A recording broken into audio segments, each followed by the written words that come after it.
Sur Africa 24, l'African Union Journal vous est présenté par Afreximbank.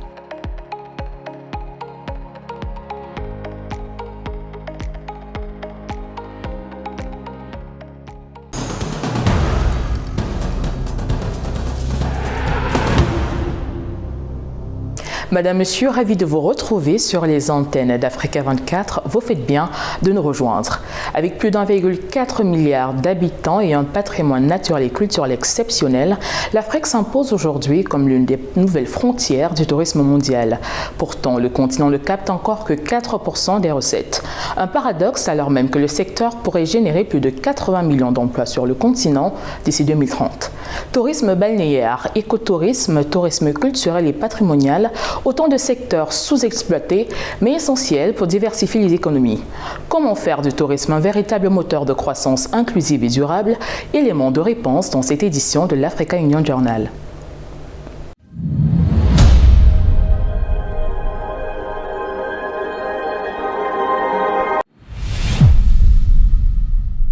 Le tourisme s'impose aujourd'hui comme un secteur clé du développement économique en Afrique.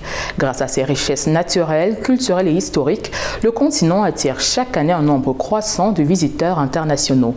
Avec près de 81 millions d'arrivées touristiques enregistrées en 2025, selon les estimations récentes, le tourisme confirme son rôle de moteur de croissance et de création d'emplois. Cependant, malgré ce potentiel important, le secteur reste confronté à plusieurs défis qui freinent encore son plein essor. Se penche sur la question. Le tourisme s'impose aujourd'hui comme un levier essentiel du développement en Afrique. Longtemps marginalisé dans les politiques économiques, ce secteur connaît désormais une croissance remarquable. Les arrivées de touristes internationaux sont ainsi passées de 74 millions en 2024 à 81 millions en 2025, soit une progression significative par rapport aux années précédentes. Cette dynamique confirme l'attractivité croissante du continent africain sur la scène mondiale, portée par la diversité de ses paysages, la richesse de ses cultures et la valeur de son patrimoine historique. Nous sommes fermement convaincus que l'Afrique peut être la locomotive de la communauté mondiale. Ce que nous, à l'Association africaine du tourisme, cherchons à transmettre, c'est à quel point nous pouvons bien nous positionner et à quel point nous pouvons efficacement faire tomber les barrières et les frontières qui nous divisent en tant que continent, je le pense fondamentalement. Sur le plan économique, le tourisme joue un rôle majeur dans plusieurs économies africaines, contribuant à hauteur d'environ 6,8% du PIB continental en 2023. Il génère des revenus importants, comme en témoignent les performances de l'Égypte, avec 17,8 milliards de dollars en 2025, et du Maroc, qui dépasse les 12 milliards de dollars. Ce que nous avons décidé de faire en Zambie, c'est de réunir des personnes partageant les mêmes idées, des personnes de valeur, ainsi qu'un certain nombre d'individus qui souhaitent explorer comment nous pourrions dépasser cette situation. C'est ainsi que nous avons tenu notre premier sommet. Lors de ce sommet, nous avons réalisé que l'un des éléments clés dont nous avions besoin était des éducateurs. Le secteur offre également des opportunités d'emploi dans divers domaines, notamment l'hôtellerie, la restauration, le transport et l'artisanat. Il facilite ainsi l'accès à l'emploi pour les jeunes et les femmes, participant à la diminution du chômage et de la pauvreté. Aux Seychelles, près de 15% de la population active travaille directement dans le tourisme et en Tunisie, il emploie près de 400 000 personnes. Nous devons reconnaître notre identité en tant qu'Africains et dépasser le syndrome de la dépendance. J'ai toujours dit que les 54, ou plutôt près de 75% des États membres ont connu les difficultés sous la domination de nos oppresseurs.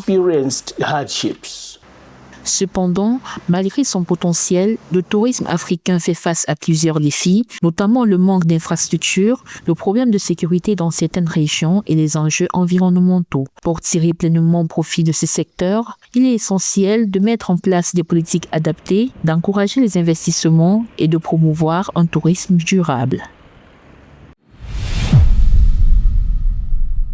Alors que le tourisme mondial poursuit sa reprise avec 1,46 milliard de voyageurs internationaux enregistrés en 2024, l'Afrique confirme sa résilience en accueillant 74 millions de visiteurs en hausse de 7% par rapport à l'avant-pandémie. Mais malgré ces performances encourageantes, le continent ne capte encore qu'une faible part des flux mondiaux, freinés par la persistance des barrières à la libre circulation et des contraintes sécuritaires qui continuent de limiter son plan potentiel touristique. Les détails avec Marie-Raphaël Antolo. Alors que le tourisme mondial retrouve progressivement son dynamisme après les crises récentes, avec 1,46 milliard de touristes internationaux enregistrés en 2024, selon ONU Tourisme, l'Afrique affiche une résilience notable. En 2024, le continent a accueilli 74 millions de visiteurs, dépassant de 7% ses niveaux de 2019, soit l'une des meilleures performances régionales au monde. Cependant, l'Afrique ne capte encore qu'environ 5% des flux mondiaux, une part qui reste disproportionnée par rapport à son immense potentiel. History, we share culture, we share destiny. And nous partageons l'histoire, nous partageons la culture, nous partageons l'avenir et il est à notre place de commencer à imaginer un continent de frères et de sœurs qui n'a pas les limitations des barrières et des frontières et de la bureaucratie qui empêche le mouvement des gens, des produits ou des services. Movement of people or goods or services. Malgré les ambitions affichées par l'Union africaine, notamment à travers l'élargissement progressif des dispositifs d'exemption de visa dans plusieurs pays africains, les déplacements entre États du continent demeurent souvent complexes. En 2025, si la part des voyages sans visa a atteint un niveau record de 28,2%, les restrictions globales ont de manière paradoxale continué de se renforcer. Selon l'indice d'ouverture des visas, le score moyen à l'échelle du continent a reculé à 0,445, traduisant un net ralentissement de la dynamique d'assouplissement observée ces dernières années. En Afrique, nous savons qu'il y a beaucoup de défis dans notre région en termes de développement du tourisme. L'aéroport est l'un des principaux défis auxquels nous sommes confrontés. Nous parlons du coût du voyage en Afrique. Nous parlons de l'accessibilité de l'accès d'un point à l'autre. Mais nous parlons aussi de la facilité des visas. D'ici 2026, le tourisme en Afrique devrait confirmer son statut de champion mondial de la croissance. Selon les projections d'ONU Tourisme, les arrivées de touristes internationaux sur le continent devraient progresser de 3-4% par rapport à l'année record de 2025. À plus long terme, l'Organisation mondiale du tourisme prévoit que le monde comptera 1,8 milliard de voyageurs en 2030 et l'Afrique ambitionne de doubler sa part de marché pour atteindre 150 millions de visiteurs à cet horizon. Si nous avons des normes communes sur le continent, cela serait plus facile de gérer le reste du monde. Mais si nous devons y aller individuellement, je pense que la longue histoire qui a été là, où l'Afrique a été exploitée, pourrait revenir. Toutefois, l'un des principaux freins reste la question sécuritaire qui pèse lourdement sur les politiques d'ouverture. Certains États redoutent une libéralisation totale des frontières dans un contexte de menace hybride. D'ailleurs, le Sahel reste une zone de préoccupation majeure. Selon l'indice mondial du tourisme 2024-2025, l'Afrique subsaharienne concentre désormais près de 47% des décès liés au tourisme dans le monde. Cette instabilité qui touche particulièrement le bassin du lac Tchad et le Sahel central pousse de nombreux États à maintenir des contrôles stricts.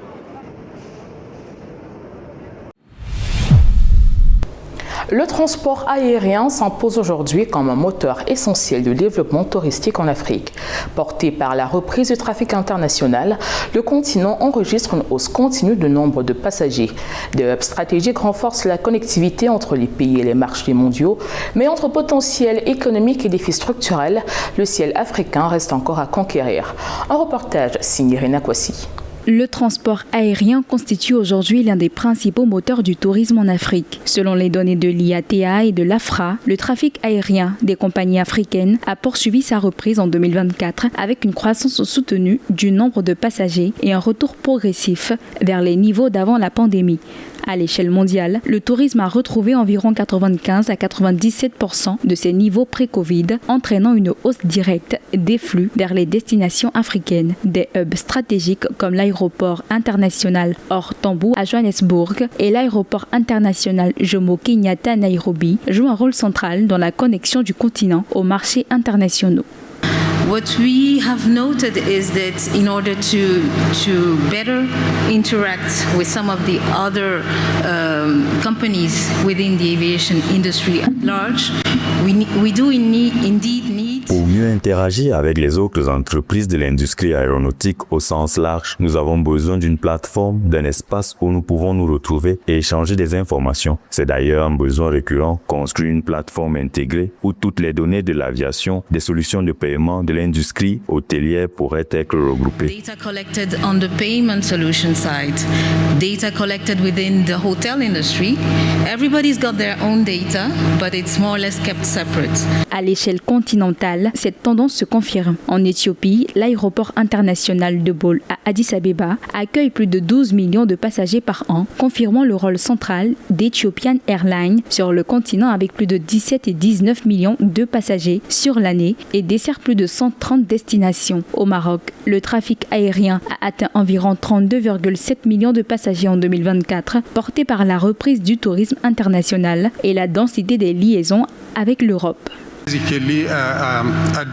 Aujourd'hui, les voyageurs sont des natifs numériques très connectés qui utilisent intensivement les données et l'information. Pour répondre à cette évolution, il faut comprendre leurs attentes dès la phase de planification et enrichir l'expérience avec des services intégrés. Cette croissance se confirme également dans d'autres économies clés du continent. En Côte d'Ivoire, l'aéroport d'Abidjan a franchi la barre de 2,5 millions de passagers, confirmant son rôle de hub sous-régional en Afrique de l'Ouest. Au Kenya, l'aéroport international Jomo Kenyatta a enregistré entre 6 et 7 millions de passagers, soutenu par le tourisme de safari et l'activité économique de Nairobi. Au Sénégal, l'aéroport international Blaise Diagne poursuit sa montée en puissance avec une croissance continue du trafic, renforçant le rôle de Dakar comme porte d'entrée régionale. The only issue is there is a part of missing link. How do you link systems? L'unique problème, c'est qu'il y a une partie qui manque de liens.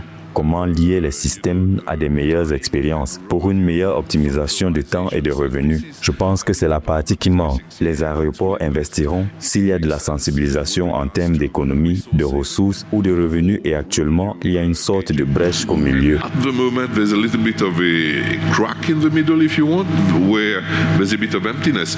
Malgré ces performances, des défis persistent. Coûts élevés des billets, faibles dessertes intra-africaines et infrastructures encore inégales. Aujourd'hui, moins de 20% des liaisons africaines sont directes entre pays du continent. Toutefois, avec la libéralisation progressive du ciel africain et de nouveaux investissements, l'aviation pourrait devenir un moteur décisif de croissance économique et touristique durable. L'actualité en bref de cette édition, signée par Sarah Adjé, c'est l'Union des premières dames du Suède plus à Banjul pour la promotion de la tolérance zéro face aux violences basées sur le genre. C'est également l'adoption par les pays d'Afrique de l'Est d'une déclaration sur l'intelligence artificielle et c'est enfin la SADC qui fait progresser le programme régional en matière de résilience urbaine lors du 2e forum urbain africain. Les premières dames des pays de Sahel Women's Empowerment and Demographic Dividend Plus, SWAD Plus, se sont réunies à Banjul, en Gambie, du 8 au 10 avril 2026 à l'occasion du premier forum consacré à la lutte contre les violences basées sur le genre. Soutenu par la CEDEAO, la CEEAC et l'UNFPA, ce rendez-vous s'inscrit dans le cadre du programme SWAD Plus, financé par la Banque mondiale à la hauteur de 385 millions de dollars. Il vise à renforcer les lois, améliorer les systèmes de protection des femmes et des filles, élargir l'accès aux services pour les survivantes et lutter contre les normes sociales néfastes. Cette initiative entend transformer les engagements politiques en actions concrètes pour une tolérance zéro face aux violences basées sur le genre en Afrique de l'Ouest et du Centre. Les pays de la Communauté d'Afrique de l'Est, AEC, ont adopté à Kigali le 3 avril 2026 une déclaration sur l'intelligence artificielle accompagnée de la création d'un fonds régional pour soutenir les innovations et les technologies liées à l'IA. Ils veulent renforcer les souverainetés numériques en développant des systèmes d'IA basés sur des données locales et des infrastructures régionales avec l'usage de langues africaines comme le Swahili. Selon la Banque africaine de développement, l'IA pourrait générer jusqu'à 1000 milliards de dollars de PIB et créer 40 millions d'emplois en Afrique d'ici 2035. La communauté de développement de l'Afrique australe a réaffirmé à Nairobi son engagement pour une urbanisation inclusive et résiliente lors du deuxième forum urbain africain organisé du 8 au 10 avril 2026 sous l'égide de la Commission de l'Union africaine et de l'ONU Habitat. Elle appelle à des actions concrètes face à la croissance des villes, au changement climatique et aux quartiers informels. La SADC souligne que la population urbaine devrait atteindre 621 millions d'ici 2030 et 1,2 milliards d'ici 2050 contre 294 millions en 2010. Elle insiste sur l'intégration de la planification urbaine et des corridors économiques ainsi que sur la mise en œuvre d'une stratégie régionale de transformation d'établissements informels. En Côte d'Ivoire, faire des corridors de transport de véritables leviers de croissance pour l'Afrique de l'Ouest, c'est l'un des défis au cœur du Forum d'affaires UE régional tenu le 31 mars 2026. Face à la pression démographique et à des infrastructures encore insuffisantes, les décideurs appellent à repenser les systèmes de mobilité. Un partenariat renforcé avec l'Union européenne avec plus d'1 milliard de dollars d'investissement annoncé pour moderniser les corridors stratégiques essentiels à l'intégration régionale. Compte rendu de Marie-Roger Kouao. En Côte d'Ivoire, en mars 2026, le Forum d'affaires UE régional a réuni experts et décideurs autour d'un enjeu majeur, comment faire des corridors de transport des moteurs de développement pour l'Afrique de l'Ouest. La croissance démographique et l'intensification des échanges économiques mettent à rude preuve des infrastructures vieillissantes et fragmentées. Les embouteillages chroniques, les temps de trajet excessifs et la pollution pèsent sur la vie quotidienne des populations et la productivité des entreprises. Pour relever ce défi, les réflexions du Forum ont tablé sur une approche intégrée, planification urbaine, logistique et transport, combinée à la promotion de solutions bas carbone et aux énergies renouvelables. On ne peut pas avoir de bons corridors si les villes de départ ne sont pas, bien traitées. Donc c'est pour ça qu'on avait donc présenté un peu l'expérience d'Abidjan, des efforts que le gouvernement est en train de faire pour qu'on puisse avoir une ville qui fonctionne. Parce que 90% des richesses du pays sont pratiquement issues un peu au niveau de l'entreprise à Abidjan. En marge du Forum d'affaires UE régional, la Côte d'Ivoire et l'Union européenne renforcent leur partenariat dans la mise en œuvre du plan national de développement 2026-2030 d'un montant de 655,95 milliards de francs CFA, soit 1 milliard de dollars. Ce financement vise à soutenir des secteurs clés de la transformation économique du pays. Nous avons également discuté du soutien actuel qui s'élève à 1 milliard d'euros dans la période actuelle sur des filières stratégiques, les filières agricoles, du cacao, de l'anacarde.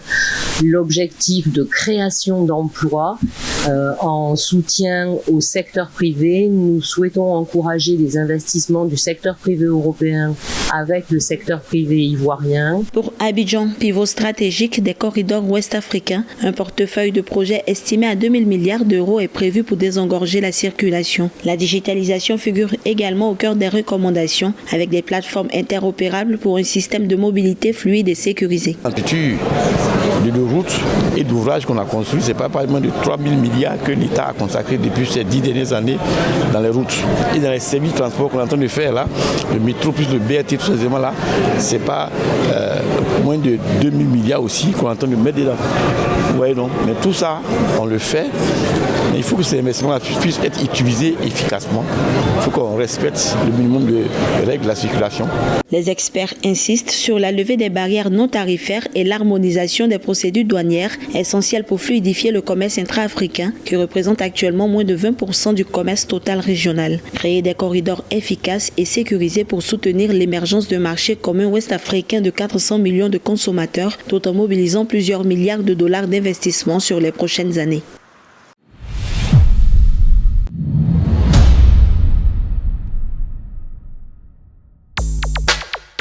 Après le succès de son édition 2025 ayant enregistré plus de 600 participants, le Global Trade Review Afrique de l'Est est de retour à Nairobi au Kenya les 12 et 13 mai 2026 avec la participation des acteurs majeurs du commerce, de la chaîne d'approvisionnement, des matières premières et du financement des infrastructures. L'événement, considéré comme l'un des principaux rendez-vous annuels de la région, offrira de nouveau des discussions essentielles, des analyses d'experts ainsi que d'importantes opportunités de réseautage. Il permettra de rassembler des centaines de décideurs issus de divers secteurs afin d'échanger sur les enjeux du commerce en Afrique de l'Est et de proposer des solutions aux défis d'un marché en constante évolution. Les participants auront également l'occasion d'interagir avec plus de 40 intervenants de haut niveau qui partageront des analyses de marché, des stratégies innovantes et des solutions pratiques pour renforcer la compétitivité et la fluidité des échanges dans la région.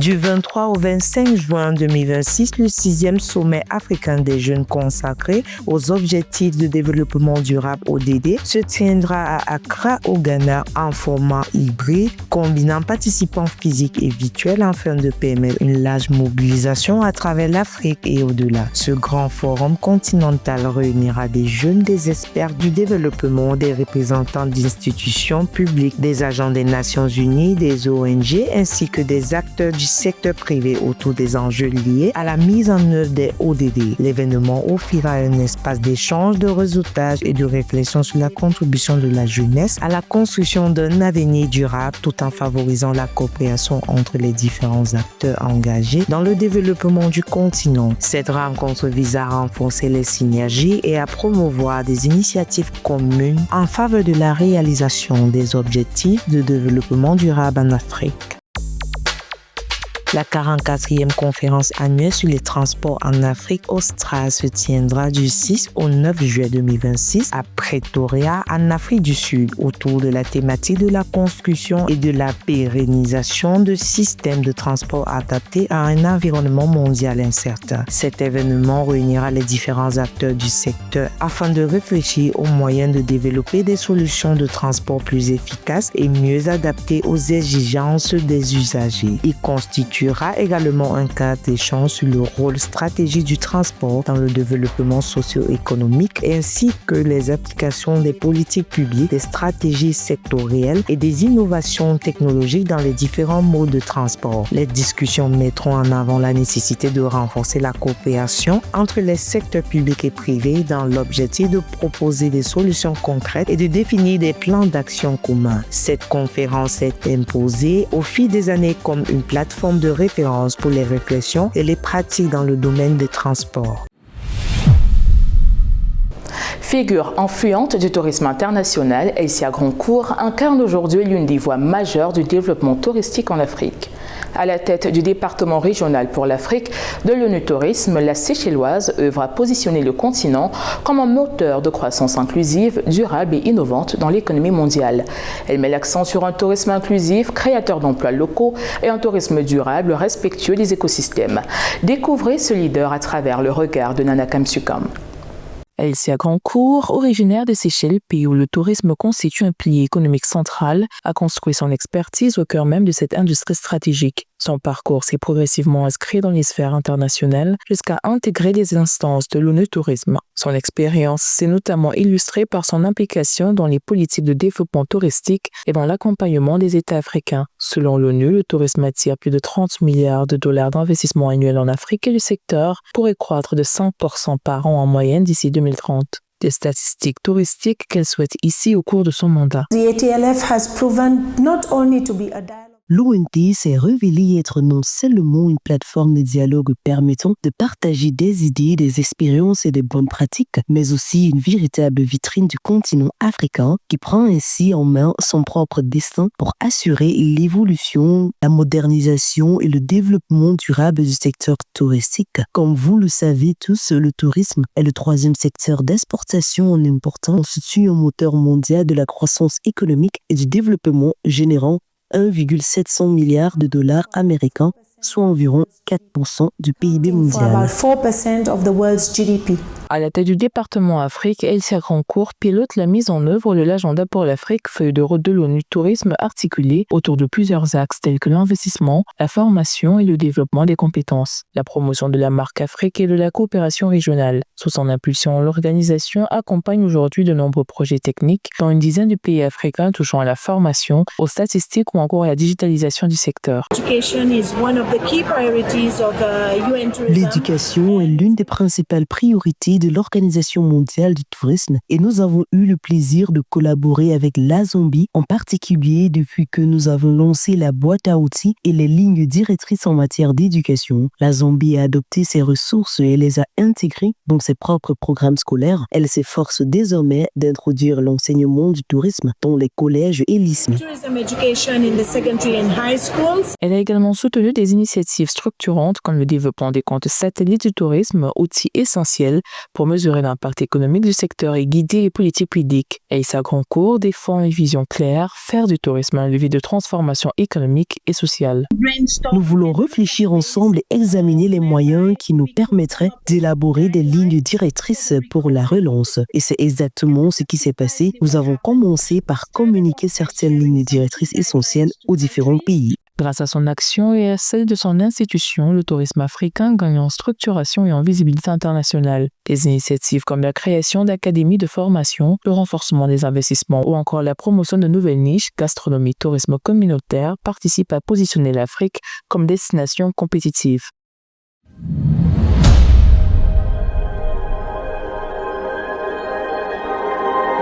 Madame, Monsieur, c'était l'African Union Journal préparé par l'ensemble de la rédaction. Merci de l'avoir suivi.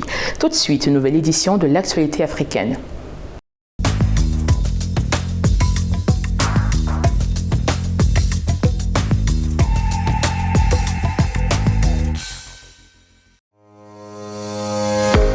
Sur Africa 24, l'African Union Journal vous est présenté par Afreximbank.